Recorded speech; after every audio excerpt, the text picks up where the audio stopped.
I'm a great believer that a crisis is always an opportunity, actually. What it does is it forces you to think differently and to act differently and to make different connections, and that's what we all have to do. People have been very successful in using a very small amount of public sector money to lever in a very large amount of private sector money. I think it's that kind of can-do attitude by authorities like Manchester, like Salford, which will stand it in very good stead. This is about ambition, it's about critical mass, it's about growth ambitions, and LEPs are about enterprise and jobs and growth.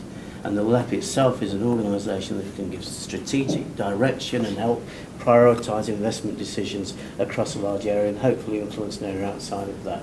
The critical factor really is the ability of the private sector to provide jobs. We're going to see a lot of job losses coming forward. And really it's how the private sector can plug in to investment opportunities, and particularly world markets. The bigger issue is really getting the private finance in. What models are there which are attractive to international investors? If everyone's just relying on regional growth fund, then we're going to find it pretty tough.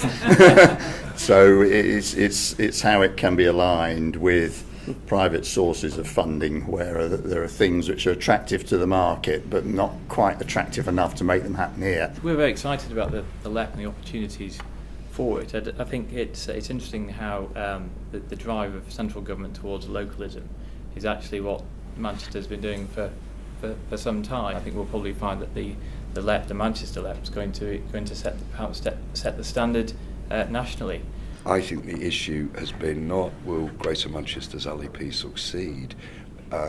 What we want it to do is fulfil its full potential. It's really about ensuring that it has access to all those levers around business support, inward investment, trade, marketing, tourism, something which our business leaders continually and rightly identify.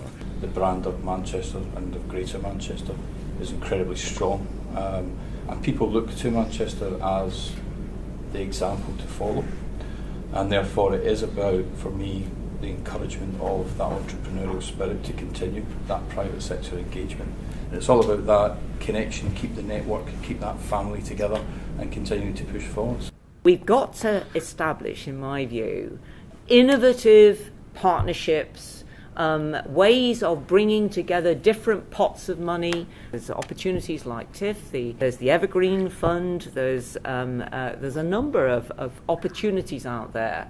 And of course, above all, there is the private sector. And although the banks are being a bit curmudgeonly at the moment still, I think we all know there is actually a lot of investment money floating around out there looking for a home. One thing that the private sector is acutely aware of is the reduced resource that's available to the public sector, and clearly if things are going to happen for mutual benefit, it's going to be through shared working, shared ideas, shared innovation, and it's those sorts of joint initiatives which this provides a really positive framework for.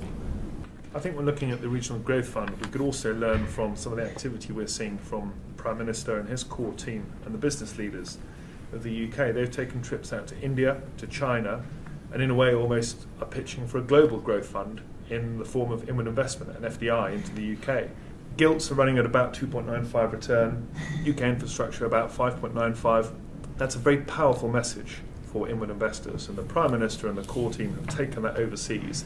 That's not the answer, that's part of the answer, and that's augmented by RGF, private equity, sovereign wealth. The conditions created by the public sector can start to unlock the current and hopefully temporary funding challenges that will get our economy back into a rallying position.